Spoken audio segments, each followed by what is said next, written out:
Hello, আমি রূপা চন্দ্রানী। আর আজকে আমরা প্যাপ স্মিয়ারের গুরুত্ব নিয়ে আলোচনা করব।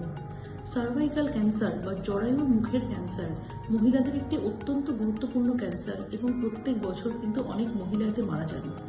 এই ক্যান্সারের একটা স্পেশালিটি হচ্ছে এটি একটি ভাইরাস বাহিত ক্যান্সার এবং এই ক্যান্সারটি হওয়ার আগেই প্রি ক্যান্সারের স্টেজে কিন্তু আমরা একে প্যাপ স্মিয়ার নামক টেস্টের মাধ্যমে একে আইডেন্টিফাই করতে পারি। সেই জন্য প্রত্যেক মহিলার কোনো সিমটম থাক বা না থাক 25 বছর বয়সের পরে রুটিনলি প্যাপ স্মিয়ার করা উচিত।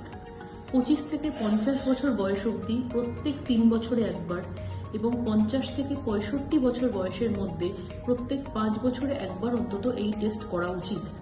এই টেস্টে আপনি যেখানে টেস্ট করতে যাবেন সেখানে আপনার সার্ভিক্স থেকে বা জরায়ুর মুখ থেকে আমরা একটা স্যাম্পল নিই, সেখান থেকে আমরা রস সংগ্রহ করি এবং সেটা মাইক্রোস্কোপের তলায় দেখা হয় যে সেই কোষের মধ্যে কোনো প্রি ক্যান্সারাস চেঞ্জেস আছে কিনা।